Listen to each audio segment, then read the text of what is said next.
Following your interview and conversations with the employer, if you are successful, you will receive an email to let you know you have a conditional offer. To get started, select the link in the email and sign into your account. On the Your Job Applications page, you'll see that you have an offer and you can now choose to respond to your offer.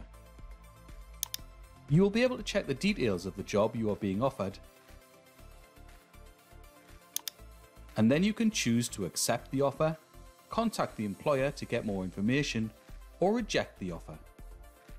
If you choose to contact the employer, you will be taken to a page with the job reference and contact details on it. You can go back to the job applications page by selecting Go to your applications, and then return to your offer when you are ready. If you choose to reject the offer, you can add information about why you're rejecting it in the text box, which the employer will be able to see. If you don't want to reject the offer right now, select Go to your applications to return to the Your Job Applications page. But if you are sure that you want to reject the offer, confirm this by selecting the Reject Offer button. Once you do this, you cannot change this decision. If you want to accept the offer, select Accept the Offer and give references, and then Continue. To accept the conditional offer and create your employee record, you will need to supply the employer with some information. Once you're ready to supply the information, select Continue. Now, you will need to supply your references. First, read the information that explains what you will need to supply. If you currently work in the NHS or have been in continuous work, training or education for the last 3 years, you will only need to supply one reference. If not, you'll need to provide references to cover any periods you were in work, training or education over the last 3 years and explain what you were doing in any gaps. If you cannot provide any evidence at all, you can give us the contact details of a person of standing who was able and willing to confirm what you were doing over the previous 3 years.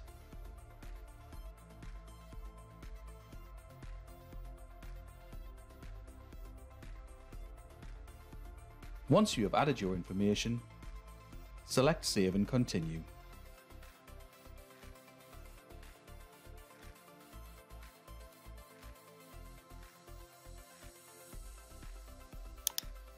You can edit or delete the information you have added so far, add another referee or information by selecting Yes and then Save and Continue.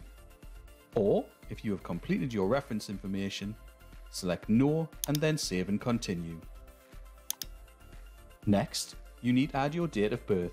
This must be done in the format shown here. Select Continue once you are done. If you have worked at an NHS organisation that uses the electronic staff record, you can consent to your employment history being transferred to your new employer.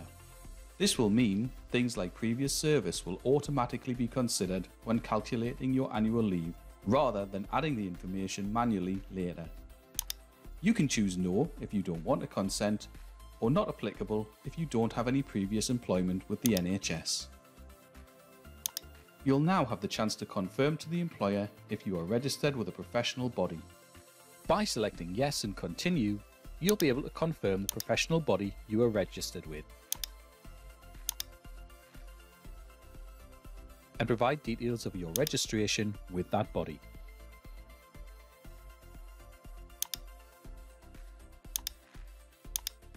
The employer will now begin pre-employment checks that must be carried out before you can start your new job. You can see examples here of the checks they will need to carry out. To find out more information, visit our applicant hub at beta.jobs.nhs.uk/candidate.